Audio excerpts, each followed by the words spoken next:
സംസ്ഥാന സർക്കാരിനെതിരെ കൂടുതൽ വെളിപ്പെടുത്തലുകൾക്കൊരുങ്ങി doctor B Ashok IAS. Fund വിനിയോഗത്തിൽ വലിയ ക്രമക്കേടുകൾ നടന്നെന്നാണ് ആരോപണം. കിഫ്ബി ഇടപാടിൽ മസാല ബോണ്ടിലെ ചട്ടലംഘനത്തിന് കുടപിടിച്ചവരെ വരും ദിവസങ്ങളിൽ തുറന്നുകാട്ടുമെന്നും ബി അശോക് പറഞ്ഞു.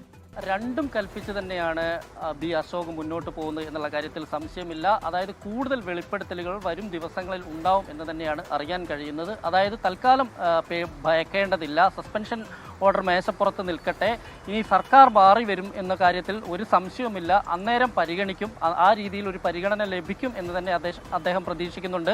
അതുകൊണ്ട് തന്നെ പരമാവധി തുറന്നടിച്ചുകൊണ്ട് തന്നെ മുന്നോട്ട് പോകാൻ തന്നെയാണ് തീരുമാനം. അതായിരുന്നു ഇന്നലെ മാധ്യമങ്ങളെ കണ്ടപ്പോഴും അദ്ദേഹം സംസാരിച്ചത് അങ്ങനെ തന്നെയായിരുന്നു.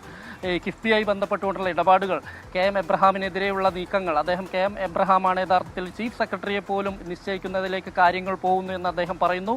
അതുപോലെ തന്നെ പിണറായി സർക്കാരിനെതിരെ രൂക്ഷമായ വിമർശനം തന്നെയാണ്. കഴിഞ്ഞ കാലങ്ങളിൽ EK നായനാരും VS അച്യുതാനന്ദനും എല്ലാം തന്നെ മുഖ്യമന്ത്രിയായി നമ്മൾ കണ്ടതാണ്. ഇത്രത്തോളം സ്തുതിപാഠകർ അവർക്കില്ലായിരുന്നു. ഇത് വാഴ്ത്തുപാട്ട് നടത്തുന്നവരെ മാത്രം നിലനിർത്തുകയാണ്. ഒപ്പം തന്നെ IASലെ ഒരു ലോബി ഈ വീണ്ടും തുടർഭരണത്തിന് വേണ്ടി നീക്കങ്ങൾ നടത്തുന്ന പോലുള്ള രൂക്ഷമായ വിമർശനം തന്നെയായിരുന്നു അദ്ദേഹം ഇന്നലെ ഉന്നയിച്ചത്. എന്തായാലും വരും ദിവസങ്ങളിൽ ഫണ്ട് ക്രമക്കേടുമായി ബന്ധപ്പെട്ടുകൊണ്ടുള്ള കൂടുതൽ തട്ടിപ്പുകൾ സംബന്ധിച്ച് അദ്ദേഹം വെളിപ്പെടുത്തൽ നടത്തും എന്ന് തന്നെയാണ് നമുക്ക് അറിയാൻ കഴിയുന്നത്.